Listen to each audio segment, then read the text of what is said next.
Hi, everybody. I guess we're live, or as live as we're going to be today. This is Rick Beyer. Welcome to an encore episode of History Happy Hour. As you can see, my esteemed co-host Chris Anderson is not here today.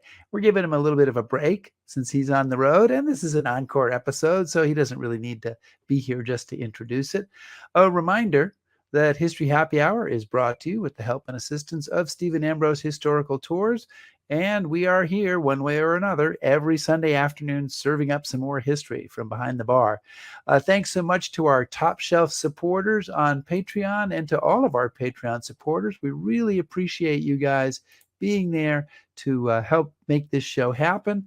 And of course, if you want to join the pirate crew, you can just go to www.patreon.com/historyhappyhour and become a Patreon supporter. It's painless, it's quick, and it does really help us put on this show. Please let us know where you're joining us from today, and also, if you have a cocktail, what your cocktail is. Today, we're going to bring back a show we did about a year ago with David O'Keefe on his book on the Dieppe Raid, which is entitled One Day in August. And it's kind of a whole new take on the raid. It's timely not only because it is, well, August, but also because the paperback edition of the book just came out this week. So please enjoy this encore episode of History Happy Hour.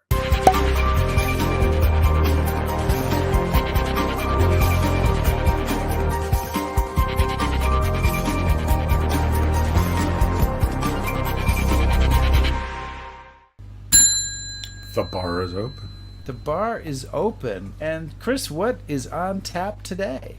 Well, tonight is going to be a great episode. We're joined by David O'Keefe, and many of you may remember Dr. O'Keefe from an earlier talk about the Canadian Black Watch in Normandy. David O'Keefe is an award-winning Canadian historian, broadcaster, and author, a veteran of the Black Watch of Canada, and most importantly of all, an HHH alumni. He is. And what's he here to? He's joining us, and what is he here to talk about today? We're here to talk about you like you're not here yet, David. So yes, let us talk about you. He's part of the two-timer club, I hear. He is. It's a very small club. Do I get a jacket? You do. We'll see what we can do. You got to do 5 times for the jacket. Oh, 5 times. Oh, okay. SNL standards. Exactly. Okay. Exactly. But David is here to talk with us about the battle or raid at Dieppe. In August 1942, and his new book, One Day in August, which is, I gotta say, a revelatory account of what happened on that day. And if you are not familiar with his take on events, you'll find this to be very, very fascinating. Well, so, excellent.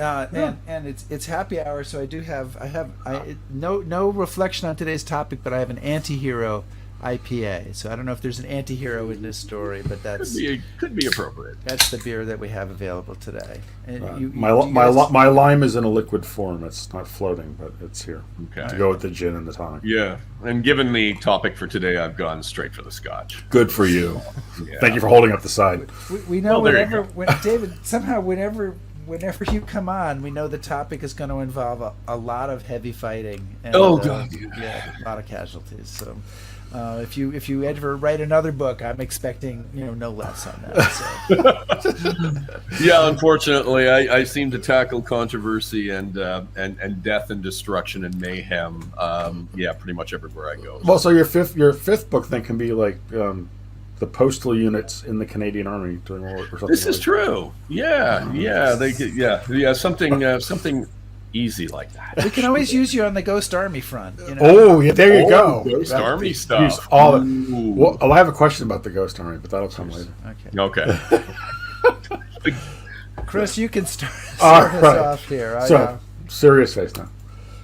The Juno Beach Centre, which, David, as you point out, is Canada's military history ambassador to the world, says on its website, and I'm quoting, Dieppe was a pathetic failure, a bizarre operation with no chance of success whatsoever, and likely to result in a huge number of casualties.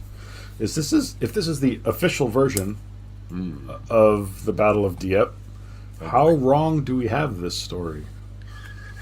Oh boy. Well, okay. Let me roll back the clock a little bit. 1942. Okay, midsummer of 1942, the Americans have just come into the war about 6 months, 8 months before.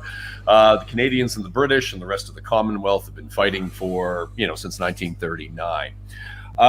The Dieppe Raid is launched in August 19th, 1942, and it is a one-day butcher and bolt raid, as Churchill would say. In other words, this was not an invasion. This was not like Sicily and Italy and Normandy later on. This was a one-day operation that would see 250 ships carrying about 5,000, mostly Canadian, but there was also British, and a lot of people tend to forget, 50 American Rangers, which marked Dieppe as the first time that Americans are in ground combat in Europe in the Second World War. So we tend to forget that. And also, too, there's some Allied squadrons as well, Norwegians and Poles and Czechs, etc., in the air.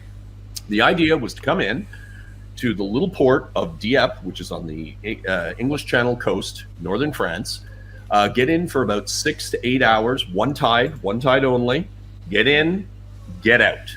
And it turned into an unmitigated disaster. We're talking about total casualties of about 75%. We're talking about 4,000 men who, of the raiding force, did not come home that day. 1,000, including 907 Canadians, were killed in just a little over 6 hours. And of course, the stunning results were incredible, as you can imagine, particularly for Canadians, because there was one man lost for every single province. It was heart-wrenching. But what was really fascinating about it is the excuses that were given after for what the raid was put on for either didn't make sense, they seemed like they were just kind of pulled out of thin air, or they were done specifically to distance those who planned it, i.e. Lord Louis Mountbatten and his combined operations and his planning syndicate, from any kind of responsibility for the horrendous casualties on this day. So immediately, because of these casualties, you see almost a runaway train effect, where now suddenly the historical excuses for it are piling on one another, and it completely changes our narrative. As a matter of fact, we don't really understand for many, many years what the reason was. Why was this raid actually launched? There were so many excuses given. What kind of reasons or excuses were given for Dieppe? Well, the first one... Did it change over time? Yeah, it has to a certain degree. There's a whole... Well, put it this way. You're dealing with one of the biggest mysteries. So as a result, with a lot of mysteries, there's a lot of conspiracy theories that tend to open up or pop out, kind of like a Pandora's box when you start looking into these. So first was Lord Louis Mountbatten himself, who basically said that we were just trying to test German defenses when, in the Atlantic Channel or in the English Channel, which seemed to be very kind of strange that you would do something like that. Yeah, they passed the test, I guess. German defenses. Yeah, the German defenses did, but it wasn't something that you needed to do. And then there was later on, after Normandy, 2 years later, they started floating the idea that this was a test run for Normandy. In other words, taking the ex post facto and then making it, the contemporary. None of that has actually borne out whatsoever. There was also, potential that this was put on to placate the Russians, because there was, without a doubt, a call in the summer of 1942 for a second front. But Dieppe is not the kind of operation that you are going to put on to stir up the Germans into action. You kind of need a small invasion, like they proposed with Operation Sledgehammer or Imperator, where they were going to invade a part of the Channel coast for several weeks or several months. In other words, the Cherbourg Peninsula. Get in there, dig in, and then force the Germans to come and evict you. And this was going to, then engage the Germans in a battle of attrition, both in the air and on land, and hopefully sap some of the strength from the Eastern Front and force the Germans to transfer units from the east to the west. But Dieppe, being put on for all of 6 to 9 hours, is not going to do that. In other words, this operation architecturally is completely different from anything else along those lines that you would put on to accomplish that objective. It's just too short, it's too limited in its scope, and it really is not even just it's a pinprick. It's a drop in the bucket that the Germans, frankly, would never respond to. So these are the basic ones that came out. And then over the years, they were perhaps more conspiratorial. There was some suggestion that, well, more than some suggestion, there was the seminal work by Dr. Brian Villa, who actually I studied with, and he's a very good friend. He suggested that this was done in an unauthorized action because there was a lot of mystery, and there still was, and there still is to a certain degree, over the chain of command and the decision making.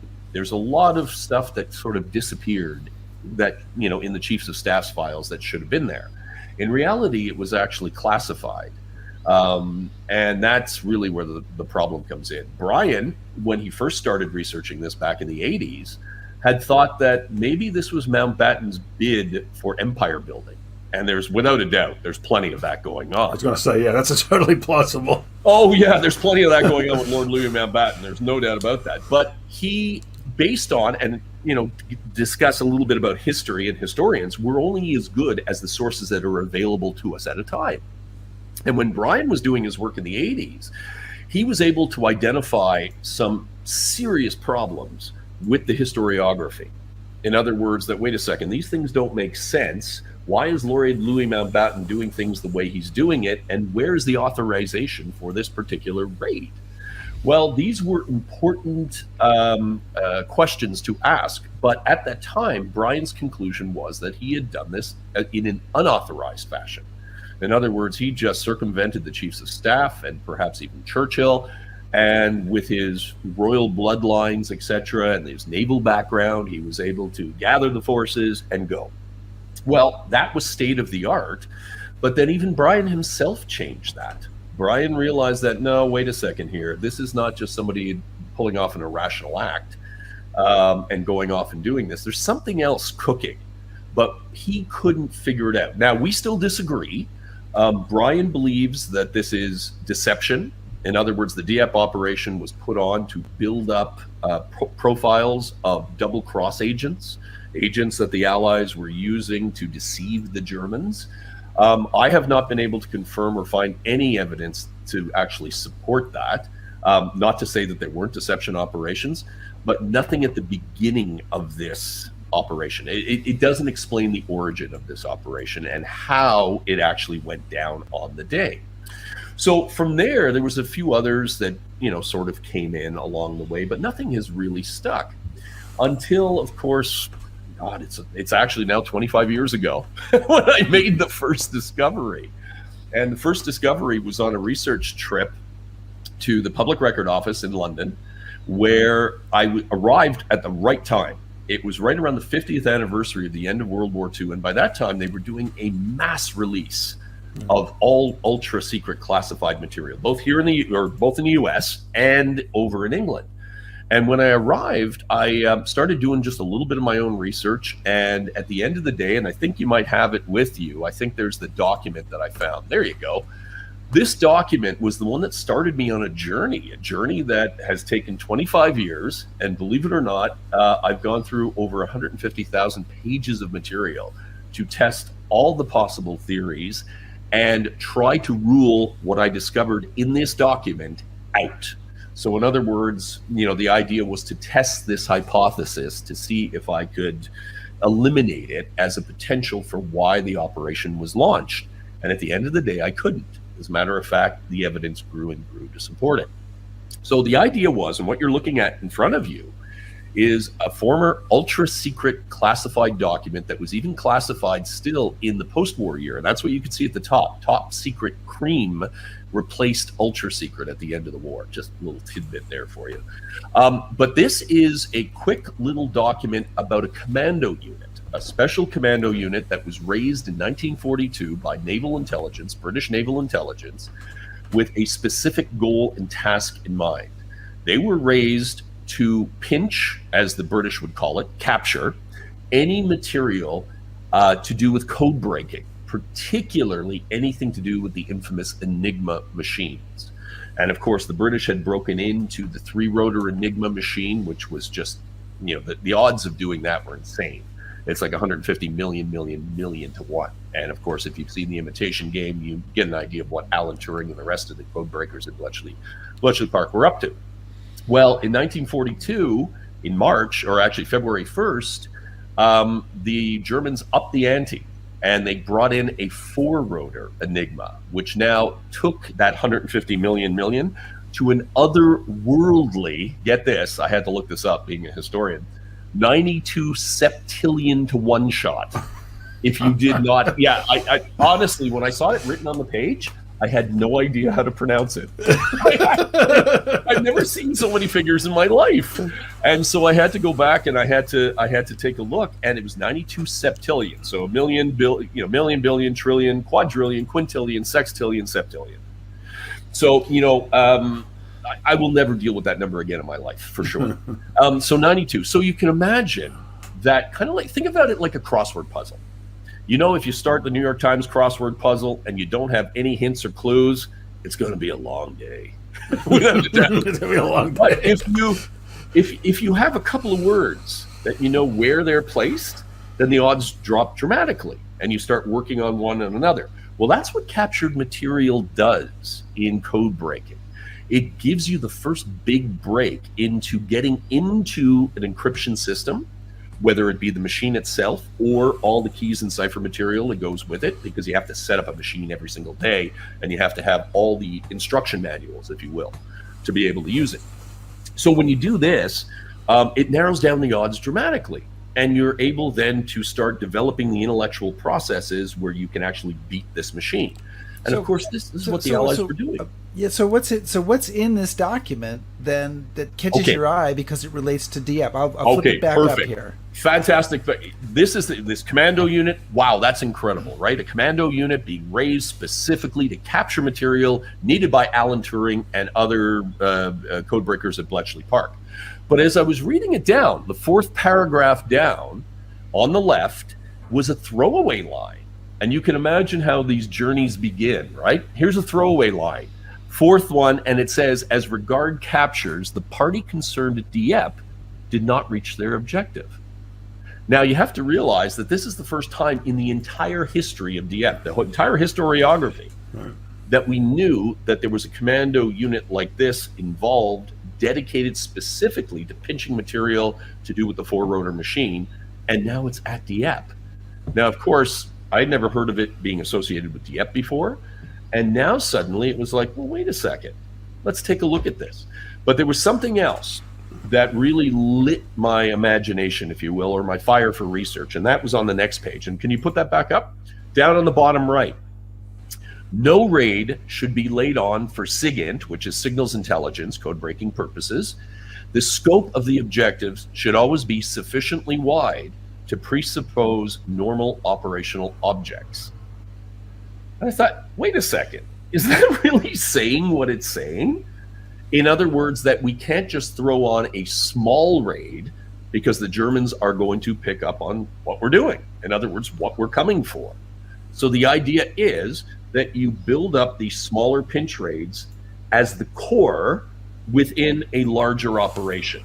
So to put it in American football terms, NFL terms, okay, you've got a star running back. That's going to mean nothing to Chris Anderson. But the audience will love it. No, the audience will love it. But it's not going to help Chris Anderson at all. Star running back, okay.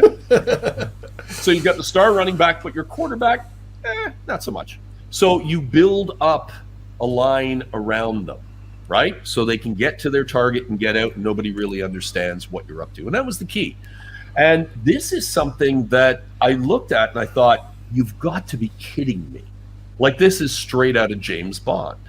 And of course, part of the reason I thought that is because this commando unit was actually raised by the legendary author Ian Fleming. And of course, we'll get into him in a second, but this is the key. They're raising these units and they're putting on these operations. And it turns out that Dieppe is not the first. As a matter of fact, they were doing this, and I reached out as my research progressed. I reached out to GCHQ, which is the British version of the NSA, and they are ones who are now the successors to Bletchley Park. And I sent them a 5-page email. God, this must have been 10 or 11 years ago. And I said, hey, look, this is what I know. This is what I can prove. Here's the indirect, the direct evidence, etc. Confirm, refute, deny, but I'm coming out with this. And in 2 days, they got back to me. And I couldn't believe it. Like, I was absolutely shocked. I thought it was going to take months. They got back to me and said, well, here you go. We were planning to release this new material, sometime in the next couple of years, but since you're coming out with it, you may want to see this. And what they sent me was an appendices from what is now released, which is a multi-volume ultra-secret history, which is available at the Public Record Office or the British National Archives, all about code breaking. And this was amazing because this laid out that there was actually a doctrine for doing this. There was actual a policy involved. This wasn't just some ad hoc thing that was thrown on at the end, that came out of Fleming's fertile mind. The British had been developing this since 1940, and they had already pulled off several raids, the two Lofoten raids, one in March of 1941 and later on in the end of 41. Both were pinch operations. There was a whole series of smaller ones in between. And then even the famous Saint Nazaire raid. And there was actually a secondary raid, which a lot of people don't know about because it was aborted literally at the 11th hour, which was Myrmidon, or the raid on Bayonne. That was supposed to go in the same day as Saint Nazaire. It was postponed, and then it was finally canceled at the last moment. These were all pinch operations. Saint Nazaire by opportunity, all the other ones by design.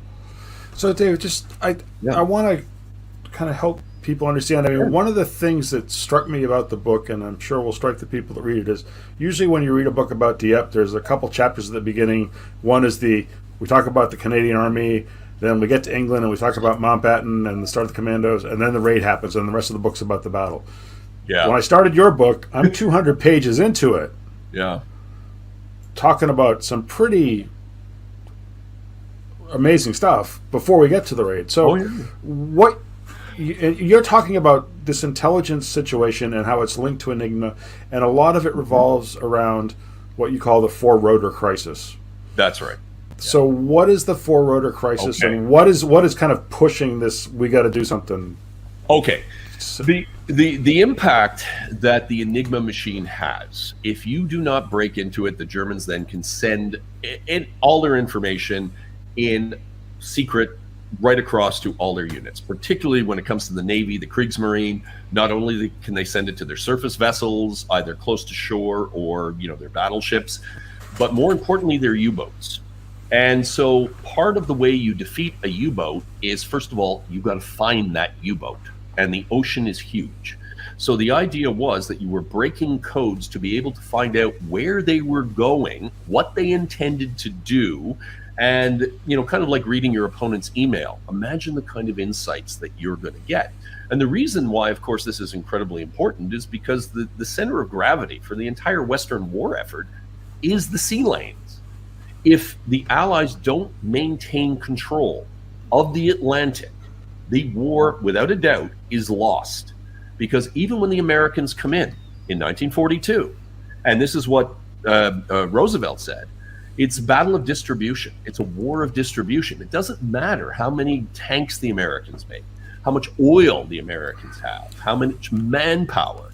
If they can't get them off the shores of the United States and safely over to England on a regular basis, and if England can't harness everything that it has in the empire and bring it into England, then this war is either going to be lost, and certainly it'll never be won, because the Western Allies can't project their power. So number one was to defeat the U-boats. You had to do that. Consider it like a virus in your veins, okay, or a cancer in your veins, a leukemia. You have to get it out. And so that's what the British were doing alone before the Americans came into the war. When I say the British, I meant the entire Commonwealth, of course. Canadians, of course, are involved in this. And they're fighting it. And one of the ways of helping to turn the tide, because the U-boats had the upper hand in 1940, was when they started putting on these pinch operations and were able to break into the three-rotor version of the Enigma. They were then able to harness that incredible knowledge that they were able to gain from code breaking, and then judiciously position their chess pieces, if you will, around the Atlantic. More importantly, the vulnerable convoys could easily be rerouted out of harm's way. In other words, if you know from code breaking that the U-boat wolf packs are in a certain area, well, just turn your convoy and move away. So basically a lot of it was passive. But then as the war started to grow, it was about trying to hunt down the submarines, which meant you still had to find them. So the Germans were sort of cluing into this by the fall of 1941, realizing, wait a second, we were doing really, really well until about April of 1941. And then suddenly all those massive sinkings we were having of Allied merchant ships dropped dramatically. Maybe we should tighten up our signal security. And that's what they did. They started bringing in the four-rotor. And then finally on February 1st, just after the Americans come into the war, they go over to it completely in the Atlantic. And suddenly Bletchley Park is completely shut out. And you can imagine what's happening off the shores of the United States. Yeah. Sinkings are going through the roof. And the Americans, who have been relying on the British, actually, a lot of people don't realize this, they've been relying for code-breaking expertise in the Atlantic on the British. Meanwhile, the Americans are going gangbusters against the Japanese in the Pacific. You take a look at Midway and the other victories. Now suddenly the British, they can't provide what they promised to provide to the Americans. So now there's an incredible pressure, not only to win the Battle of the Atlantic, but also to uphold this very delicate intelligence sharing relationship with the Americans.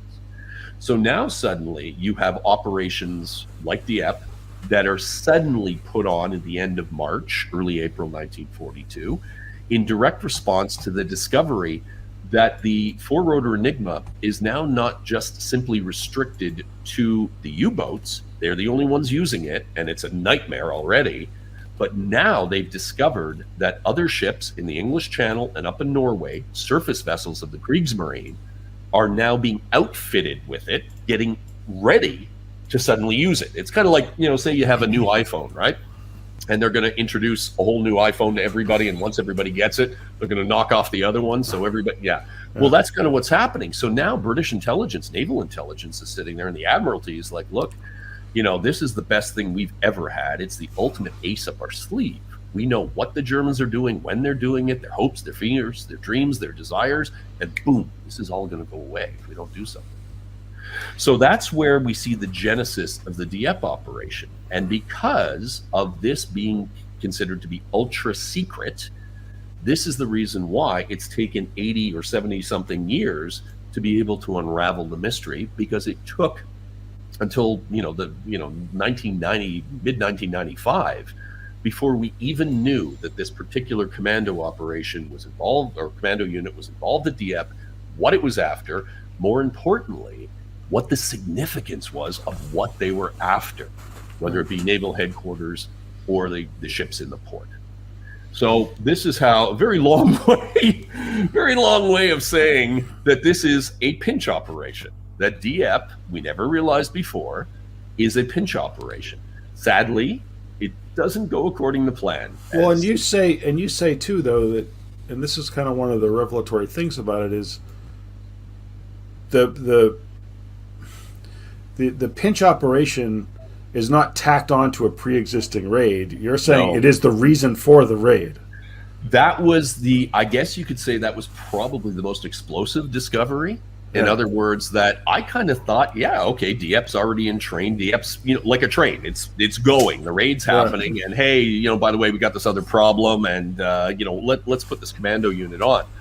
Not at all. The commando unit was carved out of the Royal Marine Commandos. And the Royal Marine Commandos, once you take a look at all the planning and everything else, you realize they're in it right from the start. There's nothing else involved. They haven't even brought the Canadians in yet, but the Royal Marines are the core to start with. And we know, because I was able to discover their operational orders, and these are the only ones that exist in the entire Dieppe Raid, exactly what they're looking for and how they're going to do it. Multiple contingencies built in for getting this. Not to mention the force allocation, which is like half of the entire raiding force is involved specifically with getting this unit to its target, getting the material. There's an infiltration, exfiltration plan. Like I said, multiple contingencies. You've got reinforcements that are allocated to this. Plus, there's massive cooperation with the Canadians on the ground, in the port, the engineers. They're even using tanks in an attempt to pinch material. Right. They're using them as mobile firepower in the port. I mean, it really is the origins in many cases of special operations, and what we look for now.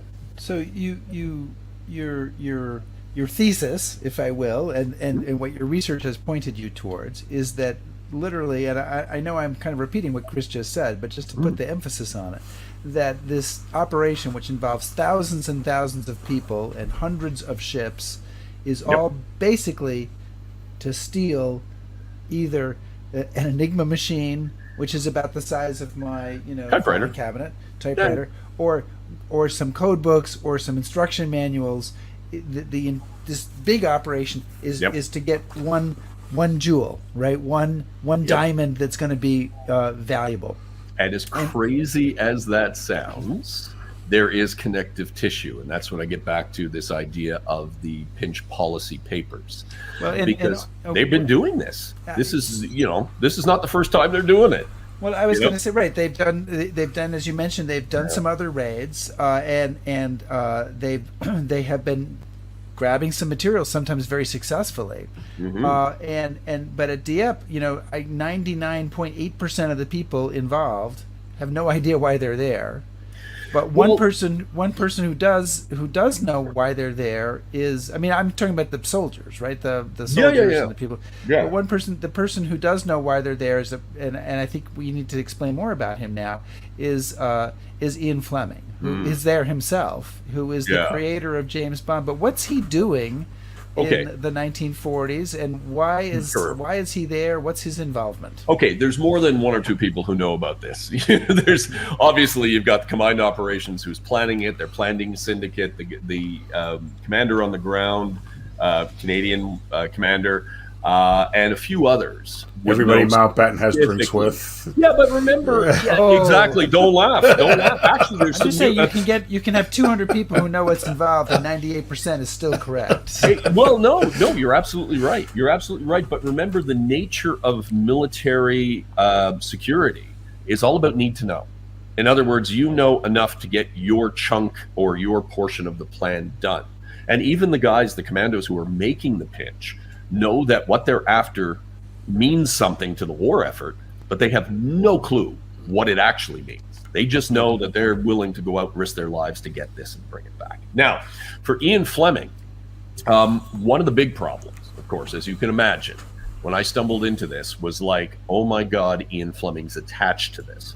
So now I got a double-edged sword. Yes, this will be good for, publicity and sales, no doubt about it. But the bad part is, this will be good for publicity and sales. In other words, you're tackling a character who is legendary, and unfortunately, I don't necessarily think for the right reasons. He's a very polarizing figure. A lot of people tend to think he's James Bond, or he was, and he's not. And then a lot of the others try to dismiss him as being insignificant, and he's not insignificant either. As a matter of fact, he falls, I would argue, right between the two stools. And basically, he is the assistant to the Director of Naval Intelligence, John Godfrey, who is a real power broker. This is a guy who you see before you right now, who is trying to, again, like Mountbatten, rebuild the naval intelligence empire that ruled the British military scene in World War I. And at the beginning of the war, he's looking for a very creative-minded assistant. And Fleming, who has some background, and from what we can see, he was working with MI6 at one point, Special Intelligence, or Secret Intelligence Service, before the war. He's recruited, and he becomes Godfrey's kind of go-to guy, his hatchet man, his man Friday. And by the end, not by the end of the war, but by the time we reach 1942, Fleming likely knows more about the Allied intelligence network or system than any other human on the planet at that point, simply because he's liaisoning with everyone. His official portfolio brings him into contact on a regular basis with Bletchley Park, with MI5, MI6, Political Warfare Executive, Ministry of Economic Warfare, SOE, the American OSS, the FBI, and Naval Intelligence. It's incredible what he's up to. And so as a result, I think part of the hesitancy about dealing with Fleming officially after the war and when he became famous was the fact that he became a very dangerous character for post-war British intelligence and the British government, because here's a guy who is more than willing to go out and, I would argue, push the envelope and have a little bit of fun in his writing. And you can imagine the inside jokes when he's pushing the envelope and getting so close to kind of telling people with Bond what he had actually been up to. But at the same time, taking Bond into a different realm where he becomes a caricature of what they were actually doing. And what he was tasked with was creating the pinch operations. He was the one that started off. He had one in 1940, which was appropriately named Operation Ruthless, which you would think is a chapter in a Bond, in a Bond book, or at a scene in one of the movies, where literally he was going to dress up a commando unit as a German bomber crew, and in the middle of the Battle of Britain was going to tack them on to a bomber stream, fake an emergency distress in the middle of the channel, call out a rescue boat with the Enigma material on it, and then as they were rescued, the Trojan horseplay was to happen, and these German flyers were actually Allied commandos. It's like something out of U-571, right? And so, but this, for many years, we thought was just crap. In other words, this story was far-fetched and it never saw the light of day. Oh no. It was actually sanctioned, and it was put in. Airspace during the Battle of Britain was cleared and restricted for this operation. I mean, you have Lord Beaverbrook, one of the most famous Canadians who was, working for Churchill, is giving the captured German aircraft over so they can do this. This goes right up to the highest levels. They actually put the operation in twice, but they come up empty. They just can't lure a German ship out. So that's when they shift gears. They realize that raiding operations are really the way to go, because you don't have to chase your prey. You've got them corralled in a harbor, and they can't get away from you. They can't run. And pinch operations, it's all about closing with your enemy quickly, taking away his time, taking away his space, so he doesn't destroy the material you're coming after. And so what we see from 1940 with Fleming into 41 and 42 is a developing pinch policy, pinch doctrine, a maturity to a certain level. But Rick, as you mentioned before, everything had gone right. Victory disease starts to set in, hubris. And so what you notice with Dieppe is that they're focused so much on the pinch operation that they're starting to cut corners on all the others. And that's where now you start to see the weakness of the plan. Number one, with Dieppe, everything was predicated on surprise. The idea was you need to pounce on your opponent before they really know you're there. And that way you can take advantage of their fear and their confusion to be able to capture the material that you're coming for. Also, too, one of the reasons why it's a relatively lightly supported operation is because the firepower that you require for an operation like this is not kind of like what we see at D-Day, where you want to blast great holes into the defenses. You don't need to do this. What you need to do is provide suppressive firepower. So even if you're just bringing destroyers, as long as the destroyers are peppering away at the German bunkers, it's going to keep the Germans' heads down. You're going to use smoke, etc. But everything is supposed to unfold in thunderclap surprise. And therefore, you'll be on the Germans before they even know what hits them, and you'll be able to scoop up the material. But David, you're not only an academic, but you're a former soldier. Yep. This is a large body of people with a lot of toys. Mm-hmm. How are they going to get, 6,000 Canadians? Yep. Ships, 250 ships, yeah. How do you get that across the channel as a surprise? Well, that's the amazing part. And the key is they actually succeed at this, which is fascinating. To be honest with you, one of the only successes of the Dieppe Raid is the fact that they're able to get the 250 ships across in the middle of the night through a minefield. And they're able to coordinate everything off of the shore, essentially. There's a few problems for sure, with a couple of boats arriving late, and there's a convoy clash that, from what we can see now, was actually almost preordained. So they were running the risk of pinching out at sea before they actually hit the port. The convoy they were expecting to be in port left late. So as a result, they're trying to do this.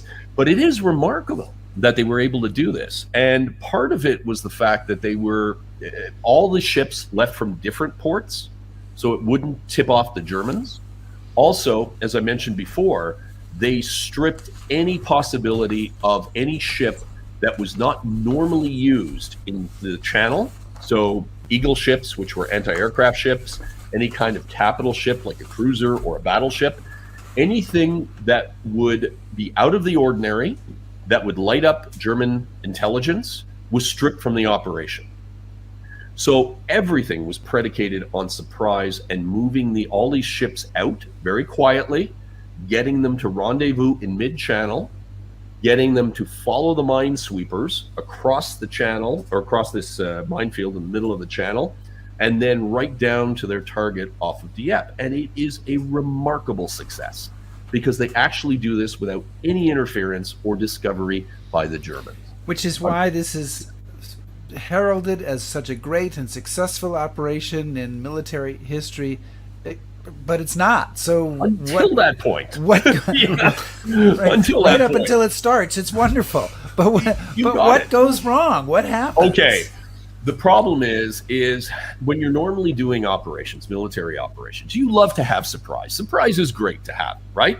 But it's not something you predicate your entire plan on like they did. So as a result, and that's because of the pinch doctrine. The pinch doctrine demands that, you get in there quickly. So when you're planning this, they kind of move the sliders over a little bit, but put them a little too far. So what happens is, now you can imagine when you're trying to marshal 250 ships and get them to coordinate and have them hit, 4 different targets on the flanks and then 2 in the middle half an hour later, there's going to be some screw-ups. And there were. One of the Canadian units, called the Royal Regiment of Canada, trying to land at a little place just outside of the main port of Dieppe, a little place called Puys, P-U-Y-S, ended up arriving about 15 minutes late. And instead of arriving in darkness, because they were supposed to land just before dawn, so just as light was breaking, right? They were going to come out literally out of the darkness. They ended up arriving 15 minutes late, as it was almost broad daylight. And if you've ever seen Puys is basically a cliff and a notch in the cliff. And there's only one way off the beach, and that is up a staircase. And you can imagine that the Germans were prepared. They had 3 bunkers on the left. They had a trench system at the top. And as these poor guys from the Royal Regiment got out, they were gunned down like you would see at Omaha Beach in Saving Private Ryan. And then a second wave came in, they were gunned down. And then finally the third wave, they actually, some of them were lucky enough to step over the, not lucky to step over the remains, but lucky to get, to the beach. But when they got to the beach, the only thing they could do for cover was hunker in under these big cliffs. And these cliffs are about 80 feet high. And the Germans are on the top, and now the Canadians are stuck at the bottom. And only a small handful of men from the Royal Regiment were able to scurry up this stairway and get to the top. And the other 500 were essentially just, either pinned down or massacred on the beach. They suffered 94% casualties on that day. So, and so that goes off the rails. And that has a domino effect. Because maybe you can show the pictures, Rick, the picture of the entrance into the port. That would be this one. Yeah, there you go. The Royal Regiment is, as you're looking at this picture, okay, to the left of the screen, you see where the harbor mole is, the 2 jetties that come out?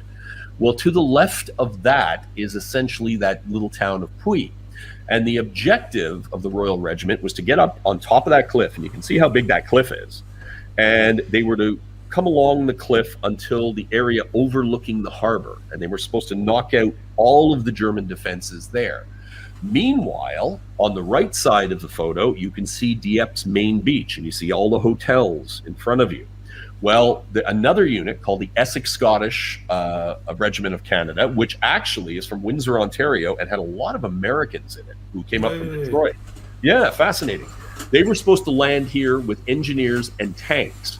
And they were supposed to push through those buildings, and what you can see in the back is actually the harbor. And then while that was happening, the Royal Marines, as we discussed earlier, on the back of the HMS Locust, which was this retrofitted river gunboat that was going to put on basically a suicide run, was going to go straight down the middle through this jetty and right down that channel with all guns blazing. Wow. And the idea, yeah, I mean, we're talking something right out of Hollywood. And this was something that, of course, they did at Saint Nazaire, the famous Saint Nazaire raid, where they wired up an old American destroyer, made it look like the Campbelltown, made it look like a German one, and rammed it into a dock and blew it up. I mean, this is, as the British say, boys' own stuff. And so, as a result, they're coming in. This is their idea, that they are going to come swooping down and take everything out. Well, the Royal Regiment, of course, is slaughtered on Blue Beach. They don't get to the top of the hill. The German guns are still firing. The men in the Essex Scottish, not to mention the other men on the beach with the Royal Highland Light Infantry and the others on the other flank, they're suffering the same fate. The beach itself is more heavily defended than they ever expected, or at least the defenses are tougher than they expected. And so when the engineers get off at the landing craft, they're almost gunned down immediately. The tanks come out. They get off the beach, contrary to the myths. They actually get off the beach, and you can see it's not a sandy beach. It's shale or slate. And there's a bit of a myth saying that most of the tanks couldn't get off the beach because the rocks got into their treads and through them. That's not the case. That happened to only 10%, which was exactly what they expected in planning. And the tanks actually got off the beach, but they got stuck on the promenade because the engineers and the infantry were essentially gunned down going over the beach and over the promenade towards that hotel, all those hotels that we saw before. And the idea was, and you can see in between the hotels, you can see small gaps. Those are tiny little roads, avenues that lead straight into the port. Each one of them had a roadblock in them. And the engineers were supposed to get over that beach that you can see in front of you, over the grassy area known as the promenade, into those streets, and then blow the roadblocks for the tanks. But because they were gunned down, they couldn't do it. So the tanks ended up roaming up and down the promenade through the entire raid, firing at whatever they could, but they couldn't get to their main objective, which was actually in the port. So you can see that everything now, as much as you want to, you conceive of any plan, we all know sitting here that no plan survives first contact. So there are certain contingencies that were built into the plan, but not contingencies on the day that had any practical effect on getting there. And basically every time they tried to reinforce, and they did this 4 times to try to get to that objective in the port, each time, kind of like running back in the NFL, it's a goal line stand, and we're just going to run it 4 times. And the Germans ended up stopping them on the goal line on the 4th time. Part of that Essex Scottish regiment, they suffered 94%. So 500 men out of the 520 that made the assault ended up casualties of some sort, either killed, wounded, or in prisoner, or in German hands.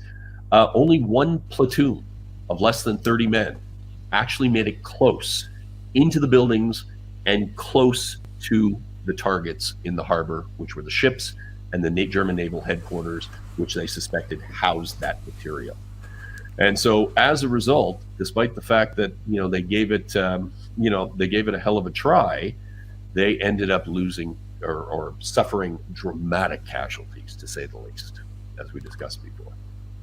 So do you want to pop up some questions, Rick, or you want me to ask one? Well, I've got plenty. So well, I was going to say we can bring up some of the ones here, and maybe we can. There was one. Basically, a couple of people asked about the same question, which is this?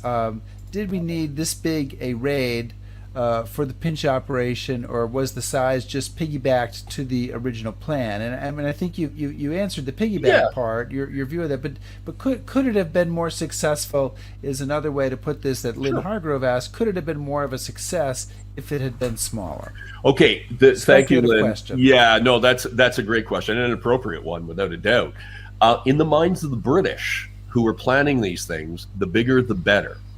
Because what they were fearful of more than anything else was the Germans figuring out what the hell they were up to. So as a result, the broader the scope, if you will, of the raid, the bigger it was, the more you could dress it up to make it look like anything. So you could say, okay, we're testing the defenses, we're placating the Russians, we're doing this, we're doing it for PR. It didn't matter.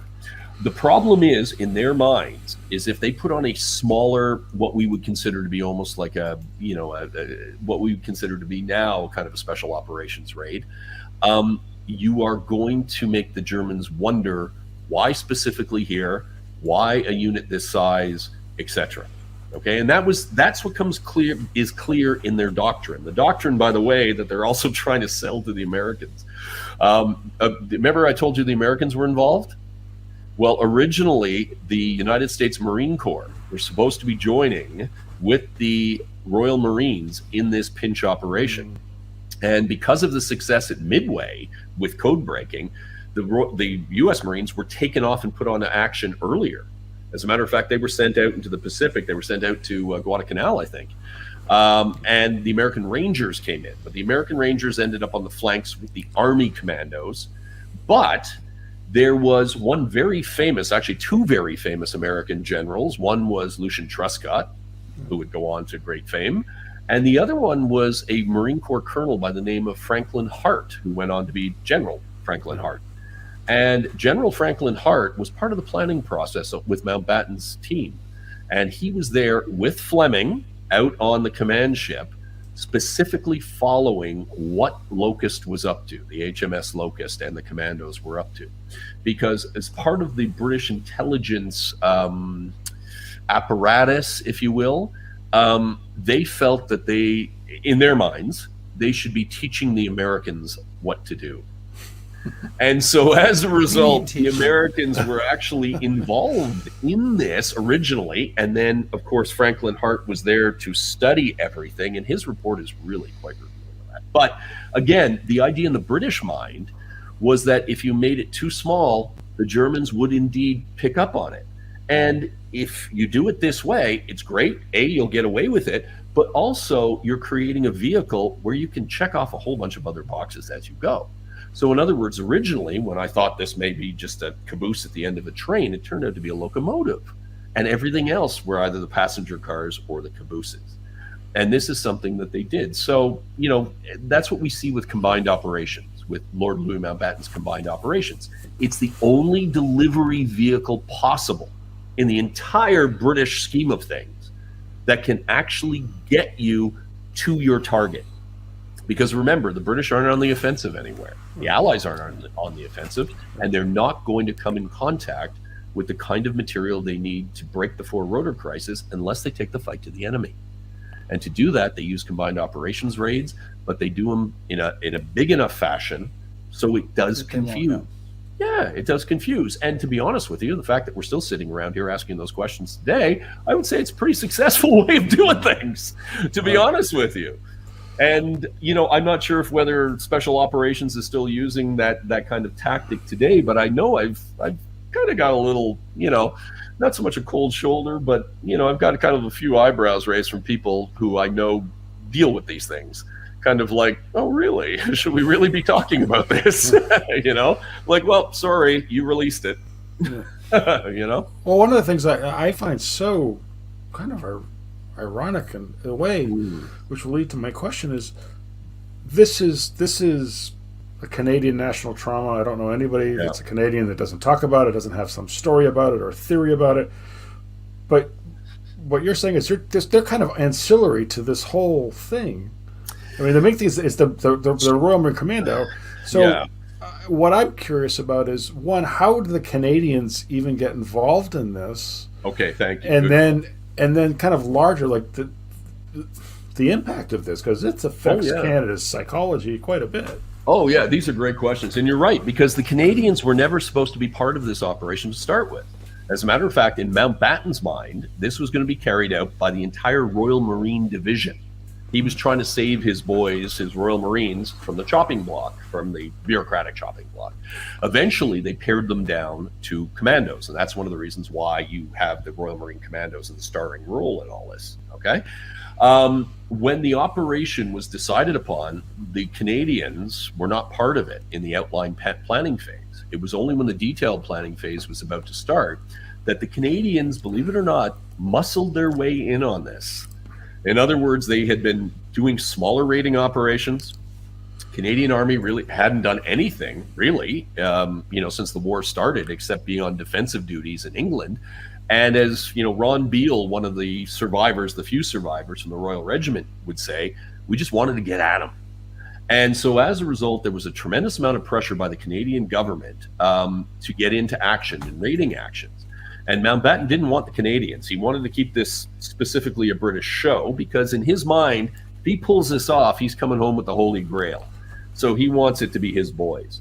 But that's when Churchill intervenes. And Churchill basically says, look, we've got no reason. The Canadians were the shock army of, World War I. There's no problem with them, being part of this. And so as a result, whether you like it or not, they're part of it. And so it was the Canadians, and I always say this, we hoisted ourselves onto this operation. This operation was going to happen with us or without us, and we hoisted ourselves on. But the fascinating part was, and I didn't realize that, I thought this was going to simply be a Royal Marine show until I discovered a coordinating meeting, which unfortunately I didn't get a chance to send you guys, but it's a meeting that was held specifically to pull off the pinch. And it was a coordinated meeting between the Royal Navy, the Royal Marine Commandos, the tanks, the engineers, the Essex Scottish, and one or two of the other units that were involved with this. And so as a result, you can see that the Canadians at the end up playing more of a role, even to the point when you look into the Essex Scottish War Diary, there's actually an appendices that says exactly what they're going after. We're there to seize. So some of them ship. Did know. So some of them did. Yeah, they certainly the commander and his adjutant. Yeah, now they wouldn't have known the significance of what it was, but they knew what they were after. We're there to seize ships, capture the crews, and capture a naval code book. Now, it doesn't get much plainer than that, in the planning files. But the interesting part, again, to get back to what we talked about, is there are no other components in the Dieppe Raid that have the resources allocated to them like this, let alone the contingencies built in, multiple contingencies, and then sadly, on the day itself, received the attention that this did. As a matter of fact, the Canadian commander, Hamilton Ham Roberts, as he was known, ends up reinforcing this 4 times. In other words, again, to get back to our analogy, he runs the ball 4 times on a goal line. And then the casualties are commensurate with that. Yeah. Over half the casualties of the raid come direct pursuit of this. Incredible. David, we're nearing the end of our show, and I think Chris and I each have 3 more pages of questions. Fantastic. So hang on. Pour another scotch. Pour another scotch. Hang on when we're done, and we'll talk a little bit more later. But you've been researching this for 25 years. Yeah. You have turned up a lot of documents and done a lot of research that really reinforces your point of view on this, on kind of discovering what the purpose of this was. Have you run it? I'm sure you have, but you've run this by other historians of Dieppe, other historians of World War II. And do people say, well, oh my God, you've solved it and good for you? Or do they go, yeah, we're not buying it? Yeah. Or do they just not respond at all? Give us a sense of that. Okay, all 3. Basically all 3. I think it's an interesting exercise, and really I kind of think the story now is that. In other words, despite the fact that there's so much evidence out there, I mean, like I said, I went through 150,000 pages for this, 25 years. I brought hundreds of documents that, thousands of pages, which have never been seen, never been considered before. So it's not like I'm just coming out here and pulling something out of my butt and saying, this is what it is and this is what I think. If for those of you who may follow me on Twitter or on Facebook, you may have noticed lately that anytime something comes up, I'm hitting you with the document. So in other words, here you go. Here's the evidence. Here's the evidence. Here's the evidence. And that's fine, because I love that. That's what history's about, right? It's about the evidence. It's not just about coming up with an alternative theory. So yes, without a doubt, there were some that went, oh my God, like, okay, the people who knew Dieppe were like, oh my God, this is wonderful. Yes, I can understand this now. And wow, this looks really strange, but oh my God, the evidence is there. And then there were others who didn't, who just went, yeah, no, like Dieppe is the untouchable. No one will ever solve Dieppe. It'll never be done. It's just, it's like Kennedy. It's, no one will ever get to it. And, it'll be one thing. It'll be the Martians next. Every country needs a grassy knoll. Well, exactly. Yeah. So unfortunately, that's a good way to put it, actually. That could be that could be a title of an article. But yes, without a doubt, you do see people like that. And then I think the fascinating ones are the ones who start off that way. And then when I actually challenge them and say, here's the evidence, look at it yourself, I want your conclusion, they'll basically at the end go, oh, Christ, yeah. It's like, oh my God. Like, once you see it yourself, and that's what I always say. I said, look, please, by all means, read my book, because I lay it out that way, and I lay it out with all the footnotes and everything else, and you can certainly find it. But if you have a chance, if you're inclined to go off and do your own research, by all means, please, because who knows, maybe there's something I missed, or, something you can bring to light. But I always encourage that, and that's part of what I always do in all my endeavors into history, is to try to turn people on to what we do. Sure. Turn people because on to what we do is sexy, isn't it? Yeah, it is. Right. It's amazing. It's only you knew. There you go. History is sexy. History is the new sexy. That is the history is the new black. On that note, David O'Keefe, author of One Day in August, Ian Fleming, Enigma, and the Deadly Raid on Dieppe. That's the latest version of the book. That's the one you want to get. And David, thank you so much for joining us today. David. My pleasure as usual, guys. Two-timer. Two-timer, no jacket yet. Hang on for a few minutes and we'll chat with you afterwards, okay? But thank you so much. Thanks, Dave. Cheers, everybody. Thanks for joining us on this Encore episode of History Happy Hour, and a reminder that we'll be doing Encore episodes all of August. We won't be returning with live shows and new guests until September, but we do have some great ones once we come back. Next week, our Encore episode will be the amazing show that we did with freedom rider Charles Person, author of Buses Are A-Comin', Memoir of a Freedom Rider. It was just amazing to talk to somebody not just writing about history, but someone who made history. So I hope you'll join us for that Encore episode. Thanks, everybody, for being a part of the show. And as Chris would say, stay safe.